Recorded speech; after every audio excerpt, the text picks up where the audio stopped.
Hey, Granddad. Hey there, Owen. How you doing today? I'm doing great.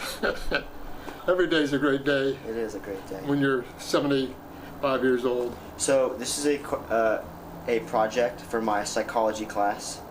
I have to do a case study from I'll just tell you, from someone from a specific age group, and I don't want to reveal too much, but let me just get right into these questions. Let's go. So, first, how old are you again? 75 years old. 75. Oh, I guessed right. I actually guessed you were around 75. Okay. So, this first question, coming off a little heavy, no pressure, but at this point in your life, do you have any major regrets? Well, I got to tell you, I live my life my own way, and I kind of like, some people might not agree with what I do, and some people, supportive of what I do. Yeah. And, I figure that I've wasted a lot of my life, to be honest with you. Just been kind of like a prisoner to my relationship with my wife. Mm-hmm. Okay. Thank you. Do you feel fulfilled?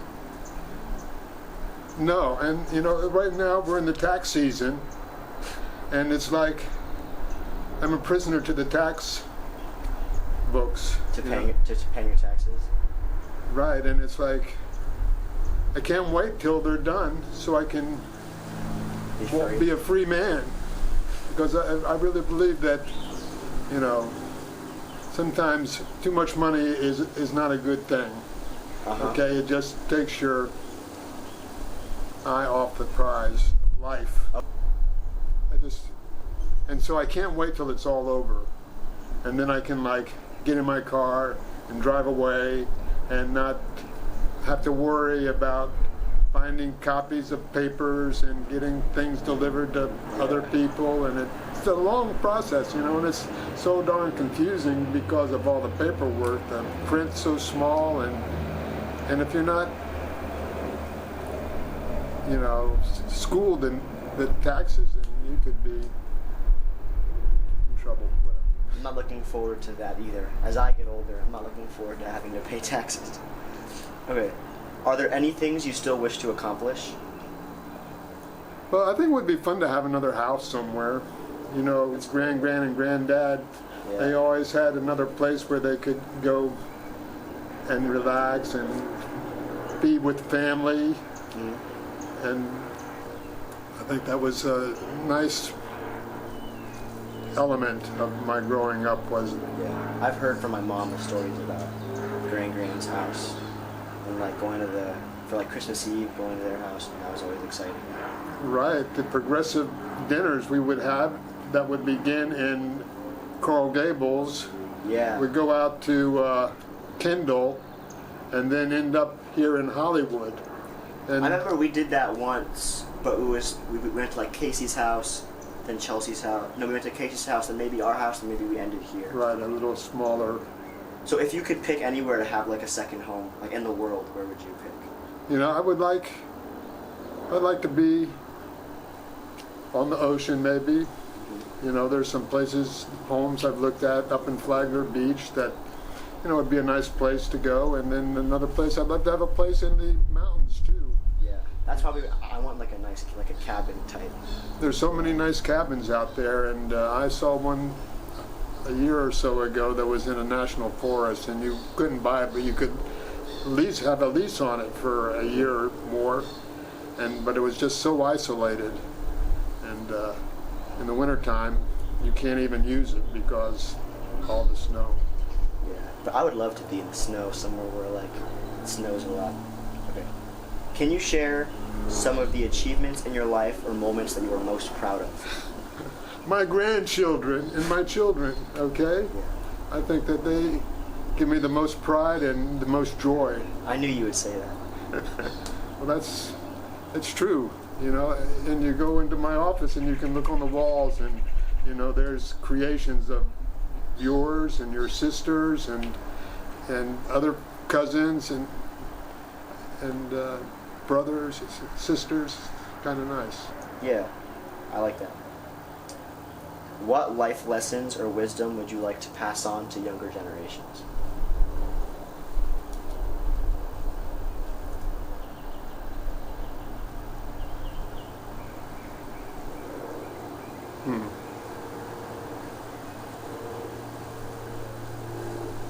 Well, you know what it is. It's love thy neighbor, okay? There's need to be more love in this world, and a lot of people, you know, and we need more education in this world too, you know, because I don't know. I'm afraid for myself and for my family. Yeah. It just seems like the whole world is like falling apart, you know? Yeah, it's scary nowadays. Imagine, I mean, I'm only going into college and I'm thinking about, like, am I even going to be able to, like, afford a house when I am out of college? And so many things that just seem so daunting that are suddenly, you know, becoming so real as I get older. And what's so sad is that I grew up in a time after the Second World War where all these military men were coming home, and there was jobs to be found, and there was homes to be bought, and it was a great time. I was so lucky to be alive at that time. You know, before they had any TVs, if you can imagine. I can imagine, yeah. Okay. In what ways do you reflect on and make peace with both your positive and negative memories?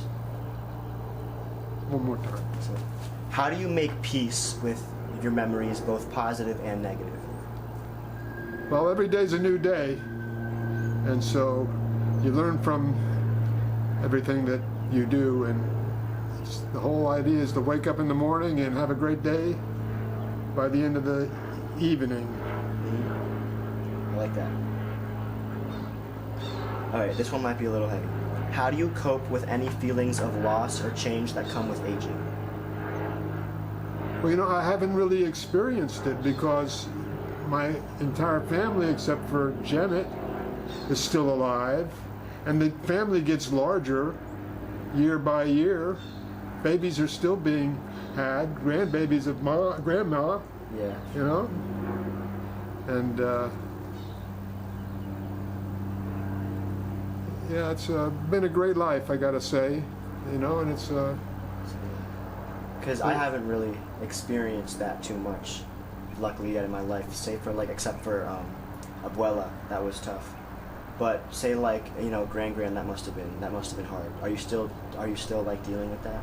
No, you know, because she was 95 years old. Yeah, she lived a long life. You know, and it was a wonderful life. Yeah. I'll tell you, everybody should live her life. But she, you know what? She had a good partner. Okay. And I've always said, you know, if you have somebody, you know, who's a good partner who will stand behind you and in front of you, you know, there's nothing you can't accomplish. Because you know, it's like Susan and Lina. Okay, here you have two women, and there's nothing that they couldn't do when they put their mind to it. Whether it's building an addition onto the barn, whether it's you know, traveling to Africa to feed the gorillas, you know, they had a lot in common, and that's so important too. You know, is to make sure you have commonality, and that you love all the same things. You know, the love of travel, and you know, there's a lot out there. You know. Yeah, I love that. Okay, how do you feel about the relationships and connections you have built throughout your life? Well, let me tell you, I know nobody on this block. The only socialization I really get is at the girls' baseball games, where Yeah, Hazel and Ruby. when I can, you know, have a nice conversation with a parent, and but mostly my life is right here. You know, when the grass is growing, I keep pretty busy in the summertime. Every week I get out there and I mow the grass, and I enjoy doing that. I love being in your backyard. It's such a nostalgic. This place holds so much nostalgia for me. I want to say, your house, because you've never moved. Like ever since I was little, like when I was really little, used to always. It was always a treat when we got to, you know, get babysat at granddad's house because I don't know, your backyard was so big, and this place just always held a place of like. It was always fun. It was always a treat to come here. Yeah, so and you had so cousins coming over, and yeah, you know, so many like reunions. Like there's Christmases here, and this is a very special place. I want to let you know to me too, especially just like this backyard. It's so big. It's nice. I could sit out here for a long time. All right. Only two more. How do you find meaning and purpose in your daily life now? Well, You have a bug on your head. It's not that I gotta meet it. It's like it meets me. Okay, and it's what am I confronted with, you know, from the moment I wake up until I go to bed, and you know, I just deal with it the best way I can, and I'm kind of like a ship on the ocean that's drifting, okay? Yeah. It's like there's not much I can really affect, you know, and there's really not a whole lot that affects me, you know, and it's like, and I'm still alive, so I must be doing something right. Yeah. Okay, thank you. Alright, what's one random funny story from your entire life that comes to mind that you can tell me? Okay.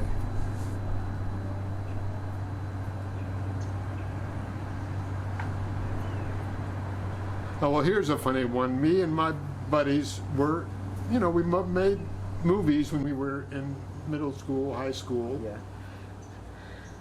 And so we had the idea that we'll make a movie of kidnapping on the on the steps of the courthouse in downtown Miami. You know, we would pull the car up next to the curb. You know, some people would run up the steps and take somebody by the arms, drag them down, put them in the trunk of the car, and close the trunk's hood. Mm-hmm. And the police were there when we were doing this. Oh no! And they came to the scene of the crime, and they told us we shouldn't be doing that. But it was pretty funny. We could all laugh about that afterwards. You know, like, oh, remember that time we were hassled by the police on the steps of the courthouse? Yeah. Well, that was pretty funny. Or here's an even funnier one. We were making a movie again. It was at the home where I was growing up, and there were a couple of my buddies there, and we wanted to simulate somebody being shot. Yeah. So we had some. I want to say it was it was a pretty big, you know, round or whatever.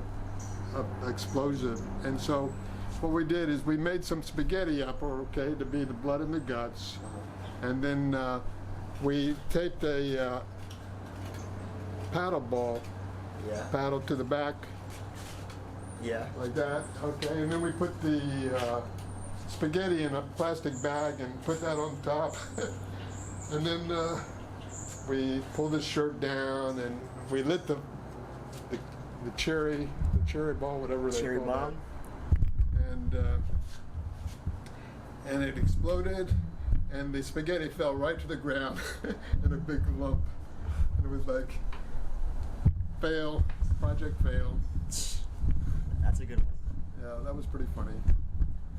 Yeah, I had some good buddies during my lifetime, and I'll tell you, that was a great addition to my life, was just having, you know, school friends, you know, going down to Crandon Park, you know, going to all the concerts, you know, that were. What's like a concert you've been to that like it's impossible now? When I was at FSU, the first concert I went to was Grand Funk Railroad and Little Stevie Wonder. Saw Stevie Wonder? Wow, I didn't know that. That's really cool.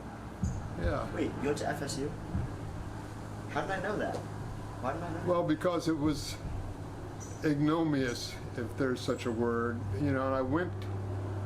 Well, it was during the Vietnam War, and I had. What am I going to do? I went to junior college, and I was studying engineering, and then I had a calculus class, which I just, you know, it was like a 6 weeks class in the summertime, and I failed that, and it's like, well, what are you going to do now? My dad, he actually encouraged me, you know, to go ahead and take flying lessons, all right, a little bit in little Cessna aircraft, and after just 10 hours of flying with an instructor, they let you go by yourself. After only 10 hours? After 10 hours. And so part of the program was to fly up to Vero Beach and back, okay? Yeah. By myself. And I was flying back, and the gas gauge was getting closer and closer to empty. And the control tower, he called me up saying, you know, where are you? What are you doing? And I'd made it back to the airport just in time, really. And that was pretty funny in retrospect. Were you scared in the moment? Yeah, I mean, it was like, damn, you know. I started out in Vero Beach and coming back down, and it was scary, but I could look back and find some humor in it. Yeah. You know, so a lot of stuff like that has happened to me, and yeah, I tell everybody I'm the luckiest guy on earth. Yeah, you said that before. You have a quote. You probably don't remember this, but I don't know how I remember from years ago. You were taking, I think, me, Stella, and Charlotte, and my mom might have been there too, it was a science museum in Miami, and you were paying for our tickets, and you said, and I'll never forget this, you said, it was like, I would give you the world if I could, but I can't. So I'll give you the slice of it that I have. It was something like that. And that, I always remember that. I must have been like, I was like way younger than now. That was years ago, but I remember that. I remember you saying that. Well, I'm glad to take ownership of that. Yeah. Okay? I'm glad you have such a good memory. Yeah. So I can recall that. Well, those are all the questions I really have. Thank you. You're welcome. It's been a pleasure, and I hope that we can get together soon and do it all over again with your sisters. Yes. Okay? Give me a hug, Grandad. All right, Owen. You're the best. Let's put the kibosh on this.